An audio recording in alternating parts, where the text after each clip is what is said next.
Question, member for Simcoe-Grey. Thank you, Speaker. My question is for the Minister of Finance. Minister, on May 18th of last year, the Pension Benefits Amendment Act received royal assent after getting all-party support in this House. This legislation was supposed to help thousands of public employees merge their pension assets so that they could retire with the benefits that they have paid for. The list of employees range from paramedics and social service workers to property assessors and thousands of others affected by past divestments. Unfortunately for the people affected, you've completely, or seem to have completely, ignored the bill since it was passed and have failed to introduce the necessary regulations. Minister, why are you ruining the retirement future of thousands of Ontario families? Mr. Speaker, first of all, I'd like to thank all members of the legislature for supporting the legislation. We had two major pension pieces of legislation pass unanimously, and I think that speaks to the good work we can do. The member is accurate. The regulations have not been promulgated yet. The regulations under pension legislation are very complex and difficult.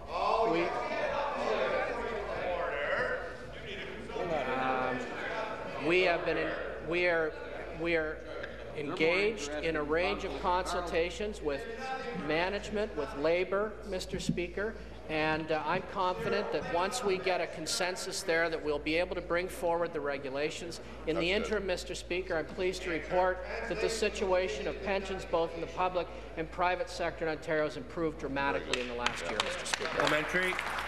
Speaker, I've introduced and debated a private member's bill on this issue, tabled hundreds of petitions, as have my colleagues, written the minister on several occasions and the Premier, and even asked for meetings for my constituents, and each time the government either skirts the issue or says no. Whether it's OMERS, the Health Care of Ontario Pension Plan, or the OPSU Pension Trust, they all supported this bill and have been calling for it for years. The government's own expert commission on pensions said, quote, the government should promptly address the pension arrangements for groups of public service employees affected by past divestments and transfers. Mr. Speaker, waiting for resolution for years does not count as moving promptly. I ask the minister again, when will he introduce the regulations to allow these honest and hard-working paramedics and public sector workers to retire with the benefits they have earned in their pensions? Mr. Speaker, those regulations will be promulgated shortly. We have been working with them. That particular regulation is at the top of the list. In fact, the regulations will likely take us back to the date of passage of the legislation. What they do remember, Mr. Speaker, is when the Conservatives were in office, they brought forward pension legislation that completely ignored the requests of the Labour side of the table in these things. They were forced to withdraw two bills, Mr. Speaker.